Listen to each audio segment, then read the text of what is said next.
Jadi kemandirian kita itu akan jauh lebih kuat ya ketika kita menggunakan kekuatan kita sendiri gitu loh. Ketimbang kita tadi berhutang ataupun mengundang investor yang sesungguhnya itu akan merugikan kita di masa yang akan datang gitu. Jadi kemandirian kita itu akan jauh lebih kuat ya ketika kita menggunakan kekuatan kita sendiri gitu loh. Ketimbang kita tadi berhutang ataupun mengundang investor yang sesungguhnya itu akan merugikan kita di masa yang akan datang gitu. Untuk saat ini tidak setuju. Untuk saat ini tidak setuju. Ya. Untuk saat ini ya. Tapi dasarnya setuju untuk kalau masa depan ya. Iya, setuju. Kira-kira dalam berapa tahun ke depan? Ya mungkin 30-40 tahun ke depan, Bang. Baru pindah. Ya.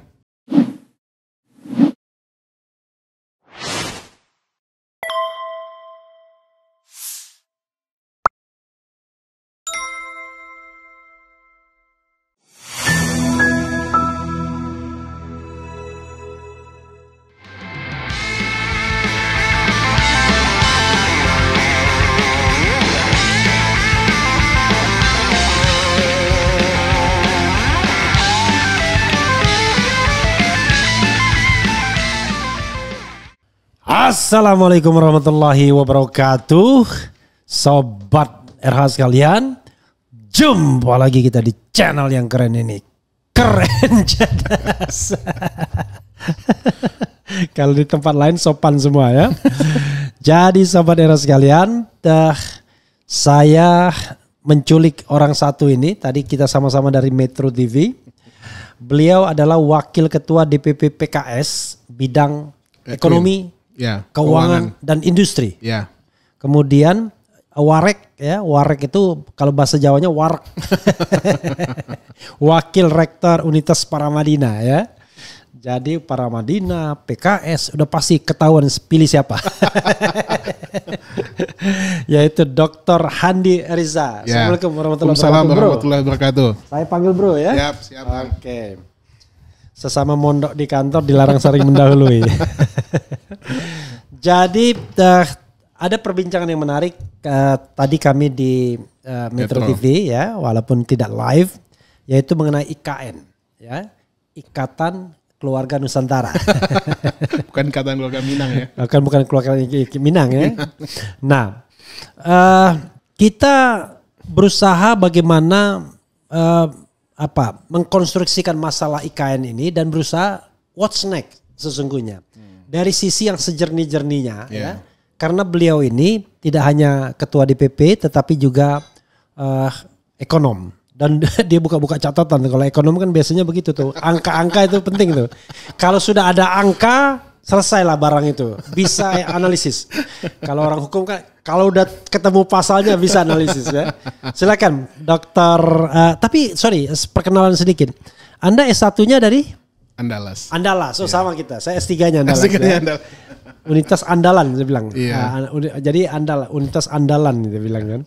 S2-nya? Di International Islamic University Malaysia. Oke. Kalau bilang orang kadang-kadang bilangnya UIA atau IIUM. Islam Antarbangsa ya. S3-nya? Nah, S3-nya ini saya akhirnya ngambil di UIN, Bang. Oh, di UIN. Jakarta. Oke. Universitas Islam Nusantara. Tapi bidangnya tetap? Bidangnya kalau S1 saya tuh economics. Ekonomik. Ya, S2 saya itu sebenarnya economics tapi ada muatan Islamnya, ekonomi Islam. Iya, karena UIA ya. Ya, nah di S3 di UIN itu murni ekonomi Islam. Murni ekonomi Islam. Ya. Oke. Silakan. Pertama, apa yang Anda konstruksikan terhadap IKN ini?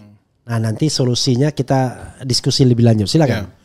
Iya, Bang Refli ya. Terima kasih atas undangannya. Jadi melanjutkan perbincangan kita tadi ya. Jadi memang IKN ini sebuah proyek yang kalau menurut saya ya dalam era pemerintahan Pak Jokowi yang kedua ya mungkin itu tidak direncanakan secara matang gitu ya. Bahkan mungkin kalau kita cek RPJMN itu mungkin tidak ada klausul pembangunan IKN ini ya. Jadi baru muncul setelah periode kedua pemerintahan Pak Jokowi. Saya tidak tahu latar belakang munculnya ide gagasan ini, tapi mungkin bisa saja ada masukan ke beliau sehingga ada pembisik sehingga ini dibuat ataupun disusun proyeknya, sehingga ini menjadi bagian dalam proyek strategis nasional yang disusun oleh Pak Jokowi. Nah, sebenarnya kan ide pembangunan ibu kota ini kan tidak datang tiba-tiba ya, sudah ada semenjak zaman Bung Karno ya, Presiden Soekarno, Presiden pertama. Kemudian juga dilanjutkan pada era pemerintahan Pak Harto ya, yang rencananya dulu di Jonggol, tapi kemudian nggak terlaksana ya. Kemudian muncul lagi pada zaman Pak SBY kalau nggak salah ya, tapi juga tidak terlaksana, dan kemudian zaman Pak Jokowi. Nah, momentum inilah yang mungkin ya, kalau dugaan saya dimanfaatkan oleh Pak Jokowi untuk membangun satu legacy peninggalan di mana dia nanti akan dikenal sebagai presiden atau bapak bangsa yang memindahkan ibu kota gitu. Bapak pemindah ibu kota. Bapak pemindah ibu kota gitu. BPI ya. BPI. Nah, cuman dilalahnya nih Bang Refli ya, pada saat yang sama 2020 kita kena COVID. Ya kan? Nah, kita tahulah ya, dunia mengalami persoalan yang dahsyat pada waktu itu ya, tidak hanya dari sisi kesehatan ya, sosial, tapi juga parahnya dari sisi ekonomi. Bahkan dari sisi fiskal kita kan berhutang sampai 1.000 triliun Bang, untuk membiayai penyelesaian COVID ini dan pemulihan ekonomi nasional, PEN 1, 2, 3. Yeah. Dan juga hampir semua ekonomi kita anjlok ya, kita bahkan masuk ke jurang resesi ya, bahkan minus pertumbuhan ekonomi kita, dan baru aja mulai membaik muncul perang ya, yang minus pertumbuhan ekonomi dan kelakuan. Nah, jadi ini satu momentum yang menurut saya itu kurang tepat kalau ini terus dipaksakan gitu ya, apalagi penyusunan Bang Refli tentu mengikuti, paham sekali penyusunan undang-undang IKN itu dilakukan pada saat COVID kan. Ya. Yang itu yang seharusnya itu undang-undang itu adalah merupakan bentuk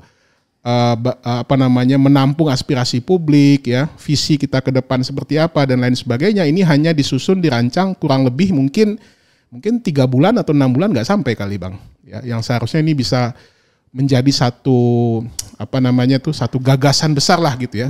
Tapi dengan memanfaatkan situasi COVID ini disusun undang-undang IKN ini dan kemudian disahkan oleh DPR, dan kita lihat alokasi anggarannya juga tidak main-main nih Bang Refli, 460 triliun. 460 triliun untuk durasi berapa lama itu? Ya, itu sampai 2045. 2045 ya? Ya, okay. Sampai 2045. Biar Sobat Era nggak salah ya, 460 triliun. Dari 460 triliun ini kan dibagi 3 ya, di breakdown atau dibagi 3. Ada yang nantinya itu dibiayai oleh APBN, ya, itu sekitar 80 triliun lah ya kurang lebih ya, atau nilainya sekitar 20% dari total. 20% dari total keseluruhan biayanya tadi ya. Yang 460 tadi. Ya. Okay. Nah, yang kedua dibiayai oleh BUMN dan BUMD itu sekitar 132 triliun atau tepatnya 28%. Dan yang ketiga dengan skema kerjasama pemerintah dan badan usaha. Ya, artinya seperti swasta, public private partnership lah, pemerintah dan swasta gitu. Baik swasta asing maupun swasta nasional. Betul. Nah, ini cukup fantastis sih, 253 triliun atau sekitar 54%. Mayoritas. Ya. Nah, berarti kan ketika ini disahkan, pemerintah sudah harus berusaha mengejar ataupun mengundang banyak investor ya untuk bisa masuk ke IKN. Bro, kita ulangi biar penonton kita mendengar ya. Ya. Jadi komitmennya tadi berapa? 460 triliun. Sampai 400, tepatnya 466 triliun. Oke, 466 triliun. Betul. Sampai 2045. Ya. Oke. Di breakdown. Ya. Di breakdown, satu dibiayai oleh APBN. Ya, APBN kisarannya sekitar 89,4 triliun. 89,4 triliun atau setara dengan 20%. Ya. Kemudian oleh BUMD itu kisarannya sekitar 123 triliun. 123 triliun. Ya, setara dengan 28%. Dan oleh KPBU, kerjasama pemerintah dan badan usaha. Oke, baik asing, baik dalam negeri maupun asing. Nah, ini nilainya 253 triliun. Setara dengan 54%. Oke, ya teruskan. Jadi, inilah yang kemudian menjadi sumber ataupun pembiayaan. Ya. Nah, sampai sejauh ini Bang Refli ya, setahu saya ya dari beberapa informasi yang kita dapatkan, memang sebagian besar masih dibiayai oleh APBN. Bahkan dana APBN itu sudah masuk sekitar 80% atau kurang lebih sekitar 70 triliun. Oke. Untuk pembangunan. Jadi dalam APBN itu kan dia bikin bertahap kan, 2022 ada sekitar 5,5 triliun, 2023 sekitar 27 triliun, 2024 sekitar 39 triliun, tetapi yang sudah terpakai sampai saat ini sekitar 4,8 triliun atau 12%. 12,1%. Jadi totalnya 72 triliun atau 80%. Setara dengan 80%. Nah itulah yang uangnya berarti tinggal 17 triliun. Ya kurang lebih sekitar itu. Ya kan, artinya kan beban APBN kan harusnya ya udah hampir selesai, ya kan, karena itu sudah diambil sekitar 80 triliun. Nah tetapi ini kan anggaran yang memang dialokasikan untuk IKN. Ya tapi kan pemerintah juga punya. Sorry, tadi yang diambil itu 80% setara dengan 72,3%. 72,3 triliun. Triliun setara dengan 80%. Gitu. Nah, jadi artinya dana APBN yang sudah masuk ke proyek IKN ini tuh sudah sangat besar. Bahkan mungkin dari total yang ada itu nih paling besar ini ya. Nah, tentu ke depan kan tidak artinya kalau seandainya tetap mengandalkan dana APBN kan akan susah, Bang. Ya, pada saat yang sama tadi saya cerita ya. Kondisi fiskal kita terbatas, ruang fiskal kita terbatas, ya kan? Nah, ujung-ujungnya yang kita khawatirkan itu adalah menggunakan skema hutang, ya, yang itu tentu akan menambah atau menjadi beban kita lagi. Bro, skema fiskal itu bisa dijelaskan kontur APBN kita untuk 2025 misalnya. Ya, jadi APBN kita kan ini untuk 2025 belum, Bang, karena kan belum ada notanya kan nanti baru Agustus, 16 Agustus dibacakan. Tapi kira-kira ya mungkin sekitar 3.200 3.300 lah ya. Nilai total APBN kita yang akan kita gelontorkan nanti untuk belanja kita. Nah, dari sana kan sebenarnya yang sifatnya mandatori, wajib kan tuh sudah banyak, sudah ada bagian-bagian ya. Misalkan anggaran pendidikan 20%, itu udah nggak boleh diganggu gugat. Kemudian anggaran transfer ke daerah ya, setiap tahunnya itu mungkin ya kisarannya sekitar 800 triliun lah, itu nggak bisa diganggu gugat gitu ya. Itu sudah ada alokasinya gitu ya. Nah, sehingga dari anggaran-anggaran mandatori itu yang memang benar-benar bisa dioptimalkan oleh pemerintah itu menjadi sedikit, Bang. Kira-kira berapa? Gitu ya. Kira-kira. Selain anggaran wajib tadi ya mungkin masuk nanti belanja pemerintah, belanja pegawai, belanja barang, belanja modal segala macam. Nah, sehingga itu akan menjadi sangat sedikit sekali ininya gitu. Saya tidak tahu persis ya berapa yang bisa dimanfaatkan, tetapi nanti itu kan masuk ke dalam belanja yang bisa dialokasikan oleh pemerintah gitu. Nah. Teruskan tadi. Kemudian bagaimana kemudian menutup cost yang pertama sebenarnya bukan soal cost ya. Ada nggak yang Anda merasa aneh dari komposisi pembiayaan IKN itu? Iya, makanya ini, Bang, tadi yang saya sampaikan tadi, karena IKN ini kan dibuat dengan siklus politik, Bang. Ya kan? Artinya pemerintahan Jokowi hari ini yang akan berakhir 2024 dia harus menyelesaikan tahapannya mungkin sampai tahapan tertentu, ya kan? Nah, tahapan tertentu ini kan dinilai dengan rupiah nih kan. Nah, sehingga inilah yang kemudian akan membebani. Kemudian tahapan selanjutnya 2024 sampai 2029 pemerintahan berikutnya. Nah, tentu tidak ada jaminan, Bang Refli, apakah ini juga akan disupport penuh oleh pemerintahan berikutnya. Saya dengar Pak Prabowo di salah satu acara di ekonomi di Qatar Doha ya, forum ekonomi di Qatar di Doha ya. Dia mengatakan dia akan supply untuk IKN ini sekitar 30 miliar US dollar selama 30 tahun.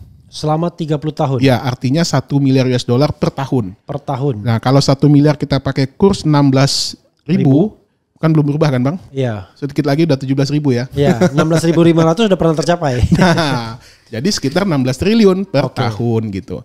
Nah, ya ini anggaran 16 triliun ini ya kita juga kalau seandainya kita pakai skema yang tadi tentu sudah berlebih dong, ya kan? Nah, mungkin ini bisa saja dimasukkan ke dalam anggaran-anggaran kementerian ya untuk pembangunan infrastruktur, untuk pembangunan jalan, untuk pembangunan sumber daya alam dan lain sebagainya gitu. Tapi janjinya Pak Prabowo 1 miliar US dollar per tahun gitu. Saya malah tertarik tadi komposisi kan. komposisi ternyata APBN hanya setara 20%. Ya. Kemudian BUMN dan BUMD 28% sekitar. Ya. Dan itu kurang dari 50%. Ternyata yang paling banyak adalah swasta. Ya. Dan yang paling diharapkan adalah undang-undang investor, investor ya. Ya. Sementara saya tuh bingung, kita ini mau membangun apa sih? Kita mau membangun kota Nusantara ya jelas ya, tapi ibu kota. Ya. Apakah kita membangun kota bisnis atau apa? Coba dijelaskan lebih. Ya, kalau kita lihat ya Bang ya, konsepnya ini ya kalau saya lihat ya, termasuk juga dalam undang-undangnya itu memang yang paling utama yaitu kota pemerintahan. Ya, kota pemerintahan artinya di sana nanti akan jadi pusat pemerintahan negara Republik Indonesia. Yang akan berkantor di sana. Ya. Jadi itu yang menjadi fokus utamanya. Nah, sementara kita kan juga dengan disahkannya undang-undang DKJ ini ya sebagai aglomerasi ya, tentu kita berasumsi bahwasanya Jakarta ini tetap akan sebagai pusat bisnis. Ya, jadi dia tidak akan menjadi dia akan menjadi kota bisnis lah gitu ya. Nah, pertanyaan saya adalah kan dari awal from the beginning kok kayaknya ada masalah nih dari sisi komposisi pembiayaan. Ya. Ini mau jadi ibu kota atau kota bisnis? Coba dielaborasi lebih lanjut. Ya, kalau saya melihat Bang Refli ya, memang awalnya memang ini akan menjadi kota pemerintahan. Ya, kota pemerintahan. Kenapa demikian? Karena kalau dilihat dari konsep awalnya ya, itu memang nanti IKN ini akan menjadi pusat pemerintahan Republik Indonesia. Ya. Di sana nanti berkantor presiden, wakil presiden, dan semua lembaga negara, kementerian, dan lain sebagainya. Nah, dengan adanya undang-undang DKJ itu kan membuktikan bahwasanya Jakarta itu tetap akan diprioritaskan menjadi kota bisnis ya dengan daerah aglomerasi yang ada di sekitarnya gitu ya. Nah, cuman kan dalam perjalanan waktunya, nah tentu ya ada distorsi yang menginginkan kemudian IKN ini tidak hanya sebatas sebagai kota pemerintahan ya, tapi dia juga bisa menjadi salah satu kota bisnis lah gitu. Nah, tapi ini kan tentu ini tidak mudah Bang Refli ya, karena ini butuh waktu. Membangun komunitas bisnis itu kan lingkungan bisnis itu kan tidak setahun 2 tahun kan, itu butuh waktu puluhan tahun gitu.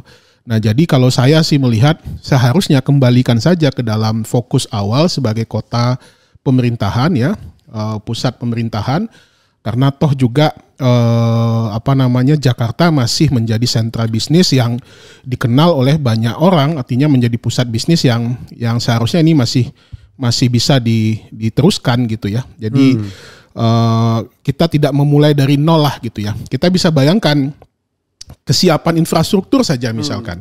Kota-kota pendukung yang ada di sekitar ibu kota kita itu nantinya IKN itu ya. Nah, itu kan juga masih sangat minim ya. Kota-kota yang ada di sekitarnya sebagai pendukung ibu kota negara sebagai pusat bisnis juga masih sangat minim. Jadi tahap awal ini kalau saya melihat ya fokuskan saja sebagai kota pemerintahan, jangan sampai menjadi berubah konsep awalnya dari kota pemerintahan kemudian menjadi kota bisnis yang dipusatkan di sana gitu. Oke, tetapi begini. Coba kita lihat secara kritis ya, dari komposisi tadi. Kan dari awal sesungguhnya lebih mengandalkan non APBN kan, non APBN dan BUMN BUMD. Artinya kan dari awal saya merasa kok nggak jelas ini. Maksudnya kalau kota pemerintahan ya harusnya kan cukup dengan APBN saja. Dengan gitu APBN ya. saja. Toh kita tidak bikin gedung-gedung mewah untuk bisnis kan. Gimana? Ya, jadi kan Bang Refli, kalau kita lihat tahapan-tahapan pembangunan ibu kota itu kan juga dipaparkan dalam undang-undang ya. Mulai 2022, 2024, 2029, 2030 dan seterusnya. Jadi memang tahap awal ini ya menyelesaikan semua infrastruktur pemerintahan ya, kalau saya lihat gitu ya. Nah, makanya bisa saja karena itu alasan kenapa kemudian dana APBN lah yang paling banyak keluar hari ini ya. Bangun istana, bangun rumah menteri ya, kantor-kantor yang akan digunakan oleh menteri dan lain sebagainya. Nah, tentu sebagai ibu kota mereka juga punya sarana pendukung kan Bang, ada sekolah, ada rumah sakit ya, ada lain sebagainya. Nah, kalau saya membayangkan nanti baru tahap berikutnya lah ini akan menjadi pusat bisnis tadi dengan mengundang investor. Tapi dari awal kita lihat beberapa investor potensial pun juga akhirnya mengurungkan niat untuk menginvestasikan ininya ke IKN gitu ya, karena mungkin melihat lingkungan dan juga situasi yang bagi mereka itu tidak menguntungkan lah gitu. Bahkan ya mohon maaf ini bahkan kita itu udah jual murah sekali Bang dengan HGU sampai 190 tahun itu kan menggadaikan sama dengan menggadaikan negara kita kepada pihak investor atau pihak asing yang mau menanamkan modalnya di kita gitu. Oke, kita kan memiliki problem real ya. Problem real kita adalah dana terbatas. Betul. Prabowo hanya mengalokasikan 1 miliar US dollar. 1 miliar US dollar which is mungkin 16 triliun. 16,5 triliun kalau 16,3 triliun lah mungkin ya. Kalau kursnya 16.000. Ya, kalau 16.000 16 triliun.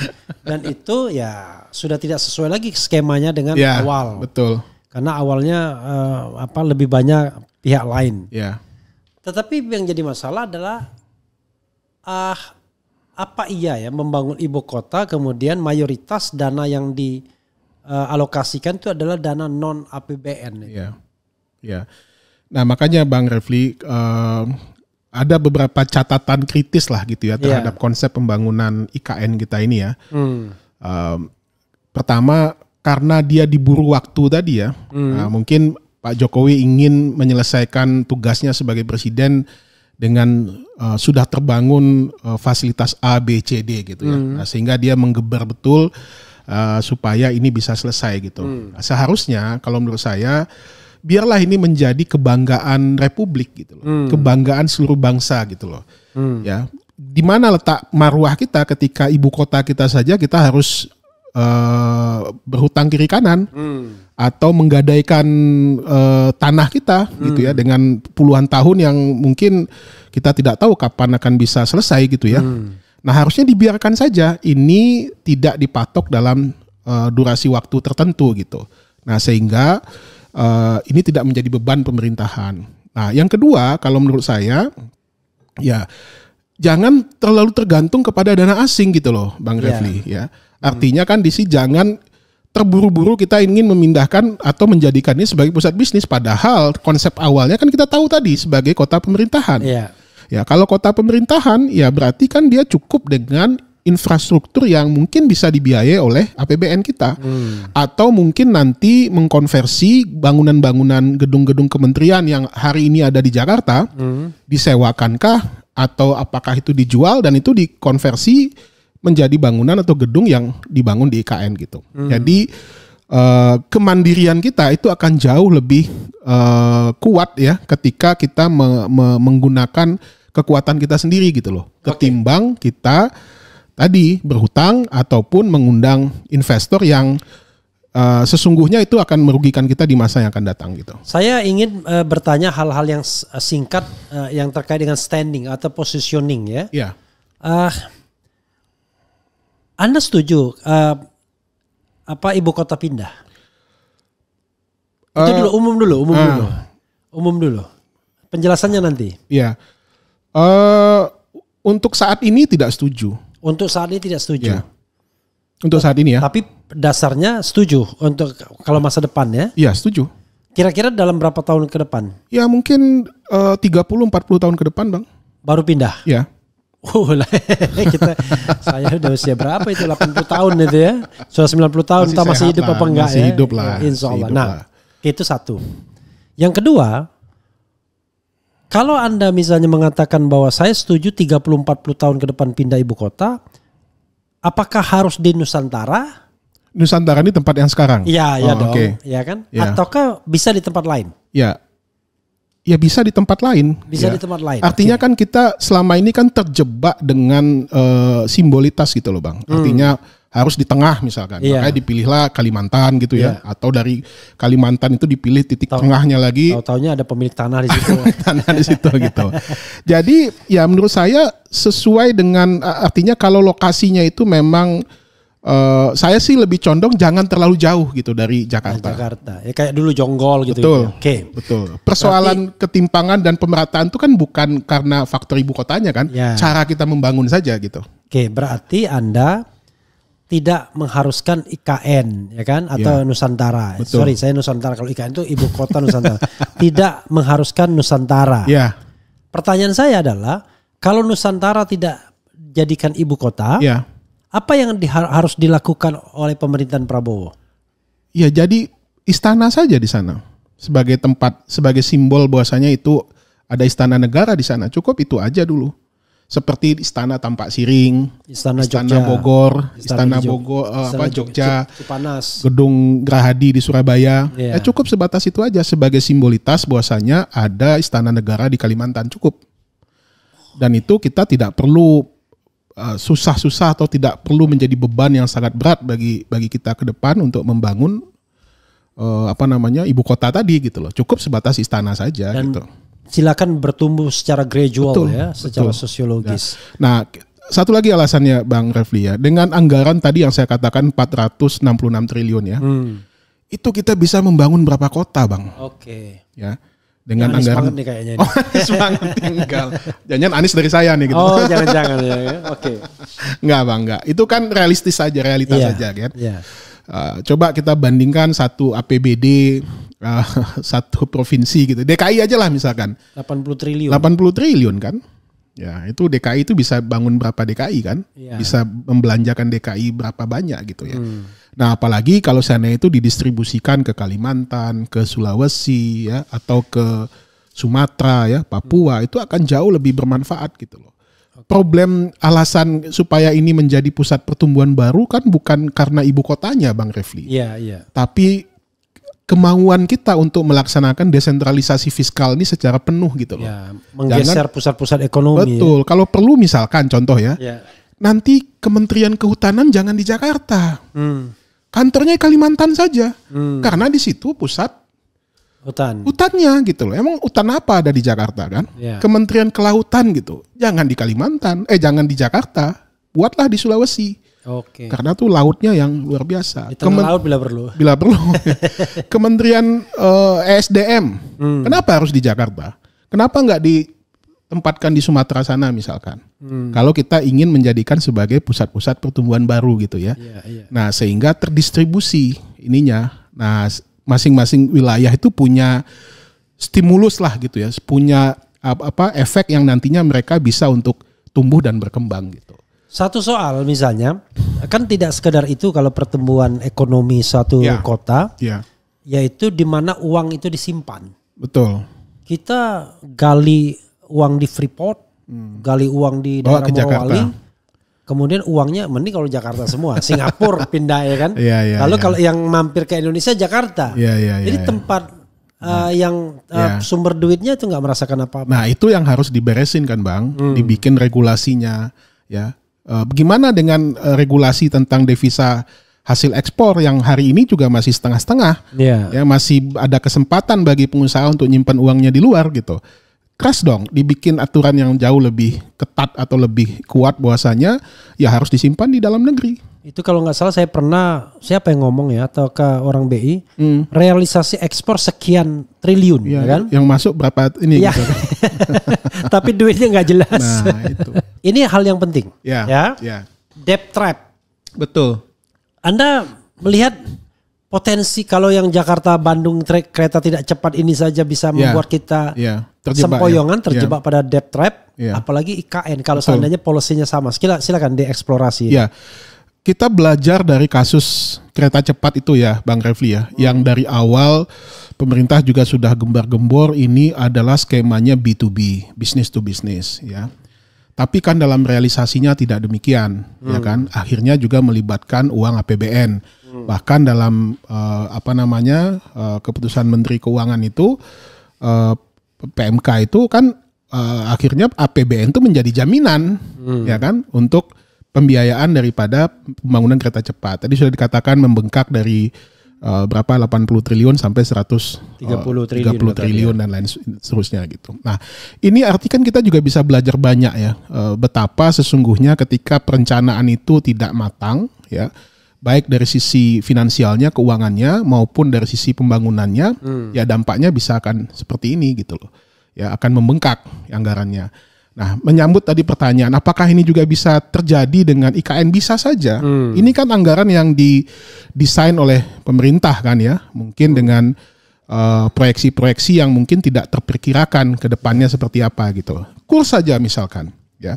Yang tadinya mungkin ketika merancang IKN itu dengan kurs misalkan 14.000, sekarang sudah 16.400. Itu berapa persen perubahannya? Nah itu juga mesti difikirkan. Nah kalau ditanya apakah ini akan mungkin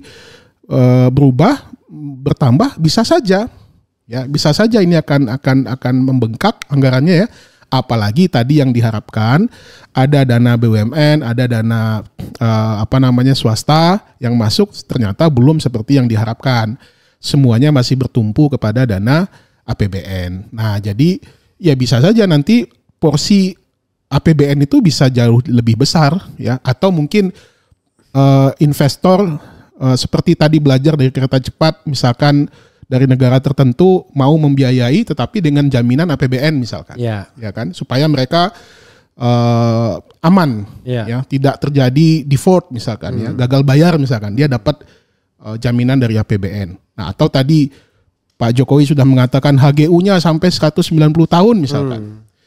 Nah ini kan juga potensi-potensi yang juga akan sangat bisa merugikan kita di masa yang akan datang, Bang Refli. Apalagi sekarang kita ketahui utang kita sudah 8.000 triliun. Ya. Kalau nanti itu digabung lagi dengan utang-utang BUMN, ya ini angkanya bisa sampai 20.000 triliun gitu loh. Ya, sama kewajiban pemerintah. Sama kewajiban pemerintah. Nah jadi potensi inilah yang harus kita pikirkan ke depan dengan kondisi ekonomi kita yang masih belum stabil, ruang fiskal kita terbatas. Nah ini harus kita pikirkan untuk generasi kita ke depan gitu. Bro, ada pertanyaan begini. Ini yang salah sebenarnya proyeknya itu sendiri from the beginning. Ya. Maksudnya dari niat dari awalnya udah keliru ya, seperti kereta cepat itu. Ya. Orang sudah mengatakan ngapain kita bangun kereta cepat Jakarta-Bandung, orang moda transportasi ke Bandung itu udah banyak ya alternatifnya ya. Buat apa? Nah, jangan-jangan IKN begitu juga. Dari awal kita udah pasti nggak benar itu. Ataukah Anda melihat ini soal sisi pelaksanaannya yang kemudian terlalu ambisius? Atau apanya? Ya tadi saya katakan saya setuju dengan pemindahan ibu kota, Bang. Tapi ini persoalan timing, Bang. Ya timingnya tuh nggak hari ini gitu loh, Bang. Nggak saat ini gitu loh. Nah karena ini dipasarkan saat ini, ya sehingga tadi timbul banyak distorsi, ya kan? Yang seharusnya ini bisa dibangun dengan smooth, dengan perencanaan yang matang, ya kan?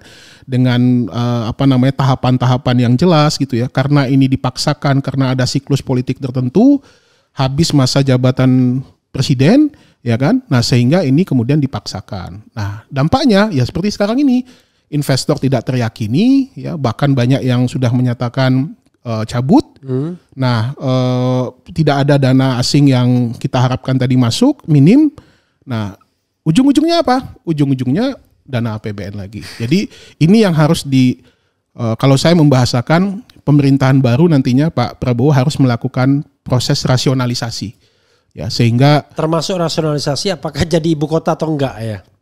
Ya bisa jadi, itu tergantung beliau. Tapi kalau kita lihat sudah ada undang-undangnya, tentu ya dia harus rubah dulu, Bang, undang-undang. Ya undang-undang itu gampang, tinggal bikin perpu aja. Iya. Gak usah kita bilang undang-undang. Kadang-kadang orang bilang, wah ini undang-undangnya ada deh. Atau kita kan tidak tahu juga ada kesepakatan apa di belakang antara Pak Jokowi dan Pak Prabowo, kan kita tidak tahu. Gampang, ke MK aja. Apa yang gak bisa diterobos di negara ini ya kan? Gitu. Oke, kita bacakan lagi bro ya. Ya. Dari Ugly Man, luar biasa. Tadi Ugly Man lagi ya. Sebagai ekonom bagaimana cara merendahkan bahkan menghilangkan bunga utang Indonesia? Nggak masuk akal bunga 400 triliun, pokok juga 400 triliun. Itu nanti ya, another story itu ya. Ini kritik kepada kita nih. Ngomongin IKN selalu saja yang dibawa pakar ekonomi. Padahal lebih dari itu yang mesti ditanya-tanya itu akademisi di bidang planologi, tata kota, arsitektur. Ya bagus tuh masukannya. Ya bagus lah ya. Sebenarnya kita bukan hari ini aja bicara tentang ini. Karena di tim Anies itu ada yang namanya Profesor Zulfikar Amir. Oh iya tahu yang dari Singapura ya. Kita sudah sebelum interview Bro Handi kita interview dulu Zulfikar Amir ya. Dia setuju juga sih sebenarnya pemindahan yang gradual itu. Ya. Gitu. supaya bisa bahas tentang AMDAL, produk bank, tab dan sebagainya. Wah itu teknis banget bro, nggak apa-apa ya. Juga bahas infrastruktur pendukung seperti sarana transportasi. Wah dia malah terlalu detail teknis ya. Solusinya ganti Menteri Keuangan karena dia adalah SPG World Bank. Suatu negara akan hancur jika jantung ekonominya sudah dicengkram. Oh, nanti kasih komentar secara umum ya bro ya. Mantap Bang Rafli bukan Rafli. Lebih baik IKN diratakan dengan tanah dan tanahnya dibagikan kepada rakyat. Ini gak masuk akal juga. Tapi ini serius bro ya. Bayangkan, saya membayangkan kalau seandainya IKN ini mangkrak karena Prabowo tidak berniat untuk membangun secara tergesa-gesa. Komitmen boleh $1 miliar per tahun, tetapi bisa aja diincer-incer susah realisasinya. Dan dia akhirnya berpikir mending yang lain saja. Saya membayangkan kalau proyeknya itu kayak Hambalang misalnya. Bayangkan kita yang namanya kereta monorail aja di beberapa tempat di Jakarta ini aja nggak bisa dibongkar. Dan depan hidung DPR. Apalagi yang beginian. Jadi monumen jadinya. Iya. Karena kalau sudah terbangun kan Anda terus dan ongkos pemeliharaan tinggi. Apa solusi Anda menghadapi kemungkinan hal tersebut? Ya kalau saya seperti yang saya katakan tadi Bang Refli, jadikan aja istana Bang. Enough. Istana dengan segala fasilitas dan infrastruktur pendukungnya cukup gitu. Jadi sekali-sekali rapat di sana gitu-gitu. Betul, nanti sebulan sekali sidang kabinet di sana gitu ya. Cukup itu aja, sebatas itu saja dulu gitu. Ya, sebatas itu sehingga nanti pemerintah punya keleluasaan lah gitu. Tidak itu menjadi beban ya. Bagi pemerintah untuk melanjutkan. Jadi solusi jangka pendeknya adalah ya selesaikan saja tidak apa-apa. Istana itu ya, itu menjadi simbol simbol pemerintahan ya atau simbol bahwasanya di Kalimantan itu ada istana presiden namanya istana IKN misalnya. Atau karena IKN-nya tetap saja statusnya sebagai IKN ya tidak ada masalah karena ada istana di sana kan. Nah, tapi kemudian mulai dihitung ulang lagi lah gitu. Ya, tahapan-tahapannya. Nah, dan harus punya komitmen juga Bang Refli. Makanya tadi saya tanya ke Bang Refli, selain undang-undang apa yang bisa mengikat seluruh anak bangsa ini, terutama presiden-presiden berikutnya, untuk tetap komit untuk melanjutkan IKN ini misalkan, ya kan? Nah sehingga yang tadinya kita berharap 2045 selesai itu benar-benar sesuai dengan apa yang direncanakan semula gitu. Jadi bukan presiden dengan keinginan-keinginannya yang ingin meninggalkan legacy tadi yang akhirnya bisa merubah arus atau merubah arah lah pembangunan IKN tadi. Ya itu harusnya kan sebagai bangsa kan tidak perlu undang-undang. Harusnya kan komitmen itu juga harus jelas kan. Tapi ya itu another story lah. Nanti kita akan lihat ke depannya bagaimana ya. Bro, tadi soal utang ya. Kita jawab lah walaupun tidak masuk pembahasan kita ya. Memang katanya Prabowo ini adalah presiden yang paling sial. Diwarisi masalah Jokowi. Utang jatuh tempo 2025 800 triliun. Bunganya berapa? 400. Setiap tahun kita sekitar 450 triliun. Ya, jadi sudah 1.250 triliun. Padahal itu utang bond ya, surat berharga yang tidak bisa ditunda kan. Nah, lalu transfer daerah 800 berarti 2.050 triliun sudah. Kemudian belanja pegawai ya kan. Itu 400 triliun juga. 400 triliun juga, jadi sudah 2.450 triliun, ya kan? Lalu ruang fiskal kita berapa? Terbatas, sangat terbatas. Kalau kita katakan ruang fiskal kita itu ada di belanja modal Bang, atau belanja infrastruktur gitu ya, itu juga sekitar 400 triliun.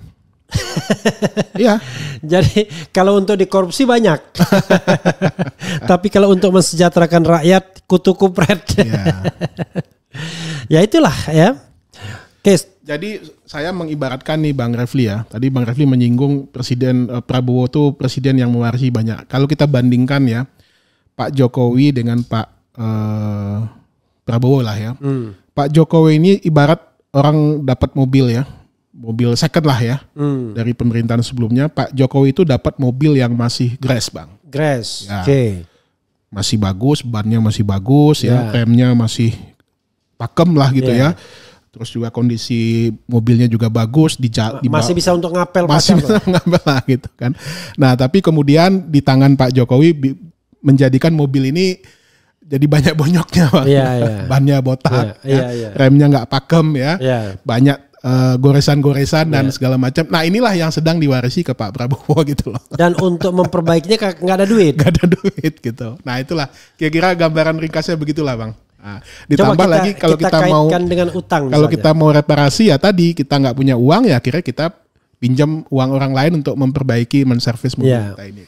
Jadi konon katanya pada masa pemerintahan SBY utang yang ditinggalkan tuh cuma 2.600. Ya.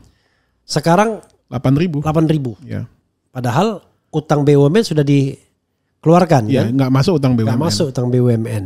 Apa yang Anda bisa katakan ini? Ya. Berarti ugal-ugalan dong Pak Jokowi ini. Ya, jadi memang ini resiko Bang Refli ya. Artinya dengan sistem penganggaran seperti kita ini yang selalu defisit setiap tahunnya.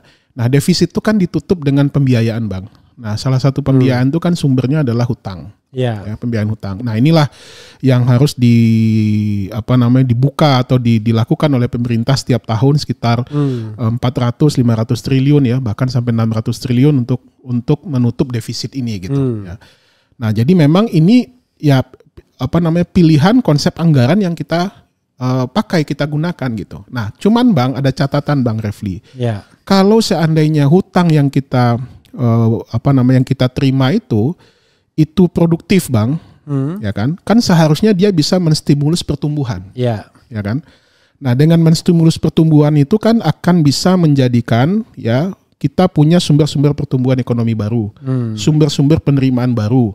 Nah, sehingga itu nanti nilai pajak kita meningkat, penerimaan negara bukan pajak kita meningkat, sehingga pendapatan negara kita juga meningkat, kemampuan kita membayar hutang juga meningkat gitu loh. Nah, tapi kan sekarang kita tidak tahu apakah hutang yang kita terima sepanjang tahun itu punya kontribusi positif apa tidak terhadap pertumbuhan ekonomi kita. Ya kan? Ini kan kita tidak pernah dapat informasi penjelasan apa-apa dari pemerintah kan? Itu kayak begini, Bro. Yang kita persoalkan di sidang MK kemarin, beras. Iya. Itu kekurangan produksi karena El Nino dan lain sebagainya itu cuma 500 ton konon. Konon ya, nanti kita cek lagi datanya. Tapi yang diimpor 3 juta. 3 juta ton. Tapi beras di pasar mahal, bahkan tertinggi dalam sejarah. Ini ternyata belakangan ada juga dugaan korupsinya kan? Ya artinya ini kan bukan berasnya kemana, duitnya kemana Bang, jadinya. ini kan bukan mekanisme pasar biasa kan Bang. Nah, itu ada intervensi pemerintah, ada pihak-pihak yang memanfaatkan ya. Nah, inilah yang harus kita benerin Bang, kita benahi. Selama itu tidak bisa kita benahi, ya utang akan semakin bertambah terus. Sementara dampaknya terhadap ekonomi juga tidak terlalu signifikan gitu loh. Ini kan seperti seperti kita ini seperti sedang memutar bola salju gitu loh Bang. Ya semakin membesar. Nah, kita khawatirin nanti besar persoalannya. Betul, pada satu masa tertentu ini menjadi satu problem lah gitu. Apalagi beberapa statement Pak Prabowo ingin meningkatkan menjadi 50% gitu. Kalau itu memang benar-benar kontribusinya terhadap utang terhadap PDB ya. Betul, 50%. Terhadap PDB. Nah, kalau itu benar-benar terlihat dari sisi penerimaan kita, kemampuan kita untuk meng-hire atau mendapatkan penerimaan yang lebih baik atau pertumbuhan ekonomi kita lebih baik, ya mungkin kemampuan membayar kita juga baik gitu.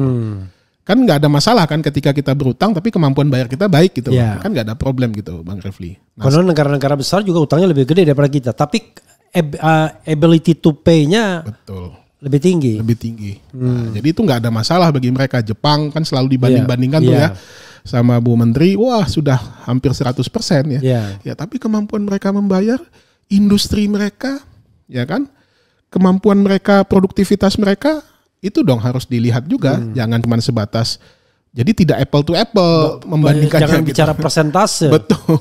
Itu sama orang kaya sama orang miskin.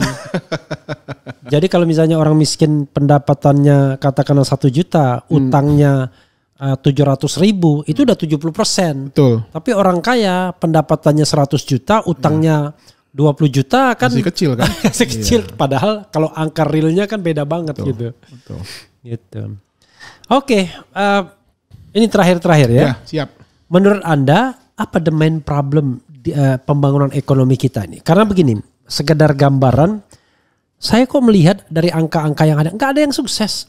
Contoh misalnya, utang luar negeri, gila-gilaan dari 2.600 jumping up ke 8.000, itu pun nggak masuk utang BUMN dan kewajiban pemerintah yang katanya 20.000 triliun sampai itu hampir sudah setara dengan PDB.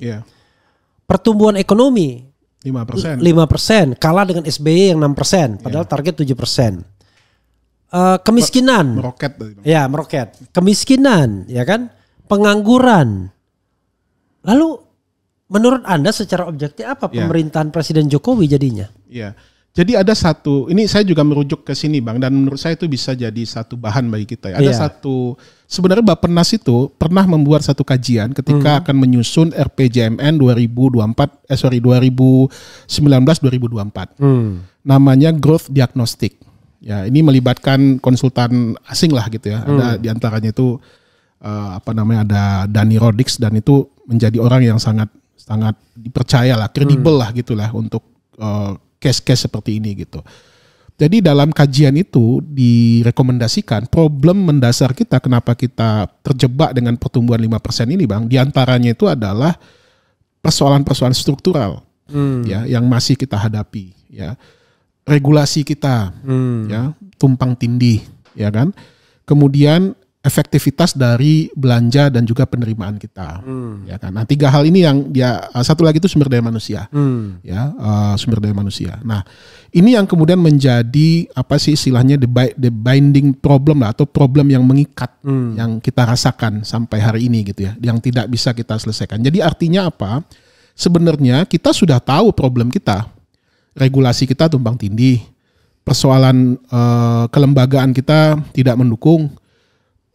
APBN kita tidak efektif untuk membiayai ataupun penerimaannya tidak efektif misalkan gitu. Ini kan sudah tahu nih problemnya gitu. Nah, sebenarnya pemerintah tinggal menjalankan ini saja. Nah, gimana cara menjalankannya tadi ya?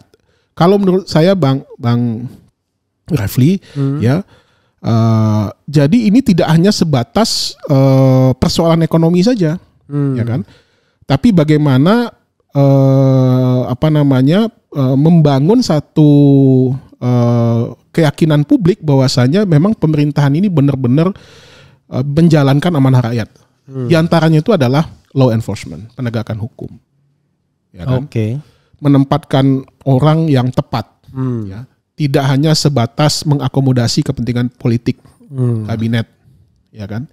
Nah itu hal-hal seperti itu tuh Bang, yang sebenarnya tuh udah ketahui kita masalahnya gitu loh. Kita tahu masalahnya, kita tahu jalan pemecahannya. Tapi eksekusinya. Tetapi pemimpin-pemimpin politik kita tidak rela. Karena yang paling penting adalah bukan apakah menteri itu bisa mengeksekusi program, yang penting dari partai mana. Betul. Nah sehingga kan seolah-olah jadinya Bang, menteri itu menjadi jabatan bagi-bagi. Ya karena ya mungkin pemerintah presiden juga tahu nih dia nggak punya pembiayaan apa-apa, udahlah silakan dengan menteri-menteri tertentu dia bisa optimalkan gitu loh menjadi sumber. Coba deh Bang Refli, ini mungkin sedikit di luar konteks ya Bang Refli. Coba Bang Refli hitung kasus korupsi zaman SBY periode 1 periode 2. Ya. Itu mostly 6-7 kasus korupsi di zaman pemerintahan SBY 1 SBY 2 itu dilakukan oleh menteri dari kalangan parpol. Ya. Begitu juga Jokowi jilid 1 jilid 2. Menteri dari kalangan parpol. Betul. Terakhir kan kita yang dihukum 10 tahun. Syahrul Yassin Limpo. Betul. Di MK yang ditangkap menteri dari kalangan hakim dari kalangan parpol juga. Akil Muhtar dengan Patrialis Akbar. Gitu. Ya kan? Nah, termasuk juga tidak hanya di MK, BPK yang ditangkap siapa? Dari kalangan parpol. Dari kalangan parpol juga gitu. Nggak tahu KPU mungkin nggak kali ya. Bukan kalangan parpol. Ini bukan kan kasus korupsi ya. Nggak boleh. Oh, nggak boleh. Kan nggak boleh kan parpol kan. Gitu. Anggota parpol tidak boleh jadi anggota KPU. Dari situ saja kan sudah terlihat bagaimana efektivitas pemerintahan kita gitu loh Bang Refli. Nah itulah hal-hal mendasar yang harus kita beresin dulu. Nah ini harapannya itu ya nggak tahu Pak Prabowo Apalagi setelah dia merevisi undang-undang kementerian ini kan, yang dari 34 mau dijadikan sesuai kebutuhan presiden kan akhirnya memberikan cek kosong kepada beliau gitu. Kalau dia mau mau bagi-bagi ya 50 kementerian misalkan bisa aja gitu ya. Kita coba hitung Bang, berapa partai pendukung presiden hari ini? Baik yang ada di parlemen atau tidak. Mungkin ada sekitar 12-13 partai. Ya kan? 9 yang 8 atau 8 lah yang ada di parlemen ya. 7 atau 8 saya nggak tahu nih, yang 2 ini kan belum memutuskan gitu ya. Tambah yang di luar parlemen. Katakanlah 12 partai. Masing-masing partai dapat 2 menteri aja Bang. Kita rata-ratakan ya. Udah 24 Bang. Kalau beliau pasti pakai konsisten dengan 34, itu udah 75% jabatan menteri dari kalangan parpol gitu. Nah, belum lagi nanti dia besarin gemoy ya, menjadi 40 misalkan gitu kan. Kan namanya kan kabinet gemoy, jadi harus gemoy juga ya kan. Gitu. Ya, sobat era sekalian, memang tidak gampang ya. The last question sebelum Anda menutup. Siap. Anda optimis dengan Prabowo bisa leading this country ya kan ke dalam cita-cita Indonesia, membawa kesejahteraan ya kan dan keadilan serta kepintaran ya kan, memajukan kesejahteraan umum, mencerdaskan kehidupan bangsa kan. Kalau cara ataupun dari yang beliau sedang lakukan sampai hari ini ya Bang ya, dengan statement-statementnya, dengan langkah-langkahnya, saya sih nggak terlalu yakin Bang. Nggak terlalu yakin ya. Karena Anda nggak terlalu yakin, lebih baik PKS di luar aja. Bilang sama presidennya di luar aja. Jadi beliau ini selain Warek Paramadina juga salah seorang wakil ketua DPP bidang Equine ya. Bro, silakan closing statement. Ya Bang. Kesana closing statementnya. Baik ini nyebutnya apa nih, sahabat-sahabat atau Sobat apa? RH. Oh, Sobat RH ya, Sobat RH yang budiman. Boleh. Yang budiman dan yang kodari. Yang kodari. Baik, Sobat RH yang berbahagia di mana saja Anda berada. Ini topik yang menurut saya harus kita perbincangkan karena ini masalah publik yang semua orang, semua masyarakat berhak tahu gitu ya. Jadi menurut saya apa yang sudah terjadi sampai dengan saat ini itu perlu ada semacam rasionalisasinya. Jadi artinya langkah-langkah yang sudah dibuat oleh pemerintahan saat ini ya perlu dikoreksi ataupun diperbaiki oleh pemerintahan di masa yang akan datang.